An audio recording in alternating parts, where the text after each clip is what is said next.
Okay, Assalamualaikum and selamat sejahtera. So now we proceed to kingdom Protista. Okay, so actually in our previous video, we already discussed about domain bacteria and also domain archaea. So actually both domain bacteria and domain archaea we considered as prokaryote. So for domain Eukarya, all of the kingdom under domain Eukarya, we considered it as eukaryote. Okay, so the first kingdom under domain Eukarya we call as kingdom Protista. So first of all, you have to know the unique characteristic of Protista. So firstly, we look at the level of cell organization.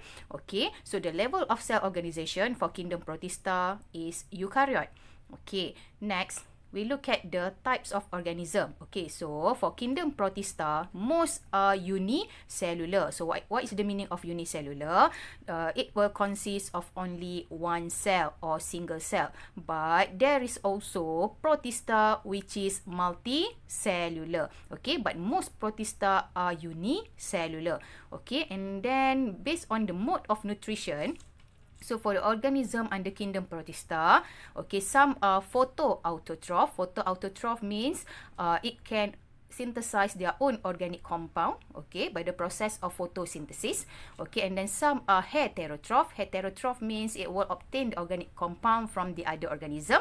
And some are mixotroph. So mixotroph means that the organism can undergo or it is either photoautotroph and heterotroph. So means that it can. The mode of nutrition for mixotroph is both. Okay, so the example of organism is Eukarya species.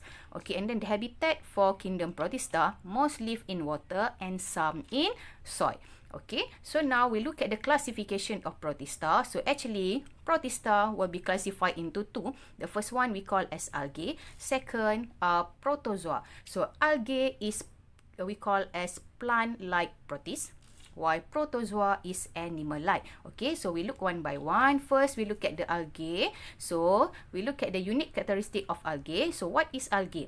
Algae is the simple eukaryotic organism, and that it can be diverse in structure. So means that it can be unicellular, for example Plasmodium species, colonial, example Volvox species, filamentous, example Spirogyra species, another one thalloid, for the example Fucus species. Okay, so remember all of these are scientific name. So means that you have to underline. So this is Chlamydomonas, actually this is the genus. Okay, so underline the Chlamydomonas and then SP dot. So SP do not underline. Cuma gariskan pada Chlamydomonas sahaja.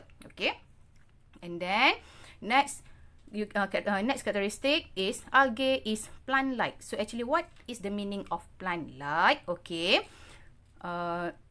algae, there is no true plant structure.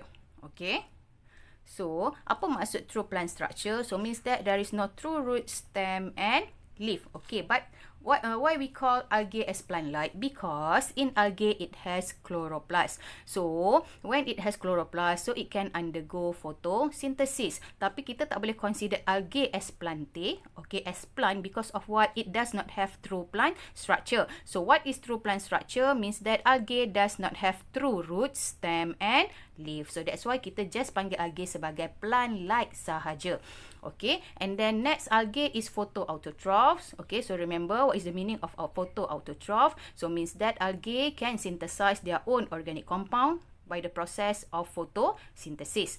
Alright, and then algae will store starch as food reserve. Okay, this one is specific for green algae, and as laminarin and mannitol. So this is for brown algae.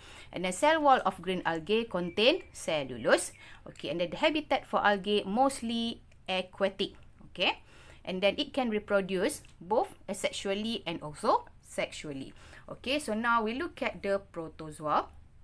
So protozoa we call as animal-like protists. So actually why protozoa is animal-like protists? Because protozoa can move. Dia boleh bergerak. Okay, and then protozoa also is simple eukaryotic organism. And then protozoa is unicellular. So means that protozoa consists of only one cell. And then most are heterotroph. So heterotroph means it will obtain the organic compound from the other organism. And then most are free living, live in water and soil. And then for protozoa, it has various method of locomotion, depends on its phylum.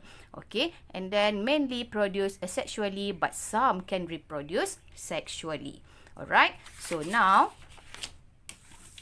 we look at the classification of algae. So actually for algae, it will be classified into two phylum. The first phylum we call as phylum Chlorophyta, or we call this as green algae. And then the second phylum phylum Phyta, or brown algae. So means that you have to remember for algae, it will be classified into two phylum. The first phylum phylum Chlorophyta. The second phylum phylum Phyta. Okay, so what are the characteristics of phylum Chlorophyta? Okay, since Chlorophyta is green algae, so means that it is green in color, and then the dominant photosynthetic pigment is chlorophyll A and B. Alright, and then next, it will store food in form of starch and mostly live in fresh water. Okay, so what is the example of Chlorophyta? The example is Chlamydomonas species. So this is the diagram of Chlamydomonas. So you have to remember, let's say, if in the question, it will give you the diagram like this. So this is Chlamydomonas species. Okay, now we look at the second phylum of algae. So the second phylum of algae we call as phylum Phyta. So Phyta means brown algae. So that's why for phylum Phyta, it is brown in color. And then the dominant photosynthetic pigment are carotenoids, chlorophyll A and C. Okay. Then for phylum Phyta, it will store food in form of laminarin and mannitol. And for phylum Phyta, it will live almost in marine. Okay, so the example of phylum Phyta is Thales species. Okay, so this is the diagram of Thales species. So actually, Thales species is the example of multicellular protists. Okay, so if you look at the structure, so it has blade. Okay, the leaf-like structure here we call as blade, and then it has gallbladder, and then this one we call as stipe. Stipe is the structure that looks like stem, but it is not stem actually. Okay, and then this is whole fuzz. So all of this we call as frond. Okay, so remember algae we call as plant-like. Why plant-like? Because it can undergo photosynthesis, but it does not have true plant structure. Okay, which is it does not have true root, stem, and also leaf. Okay, then we look at the protozoa. Okay, so for protozoa, it will be divided into four phylum. The first phylum we call as Phylum Rhizopoda. So the example for Phylum Rhizopoda is amoeba species. Remember, you must to underline amoeba. A must be in capital letter. So for amoeba, its locomotion is by pseudopodia. And then amoeba is free living organism. The second phylum is Phylum Ciliophora. So the example of Phylum Ciliophora is Paramecium species. Remember, also underline the Paramecium. P must be in capital letter. So the locomotion for Paramecium, it will use cilia. So cilia is like this on the surface of the Paramecium here. Okay, so yang tu kita panggil sebagai cilia. Alright, and then and then Paramecium also is free living. Okay, and then the third phylum is Phylum Euglenophyta. So the example for Phylum Euglenophyta is Euglena species. So how Euglena move? It will use its flagella. So this is the flagella. So Euglena also free living. Okay, and then the last one we call as Phylum Epicomplexa. So the example for Epicomplexa is Plasmodium species.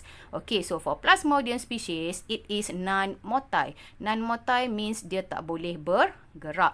Okay, so that's why Plasmodium is parasitic, which is it will living in the host cell.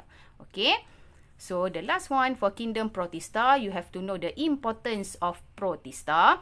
So the first importance of Protista, roles in biosphere, in specific in carbon dioxide fixation. So what protists do, it will absorb carbon dioxide during photosynthesis. That's why it can reduce the global warming by lowering carbon dioxide level. And then second, as food source, for the example, spirulina species and chlorella species. Third, eutrophication.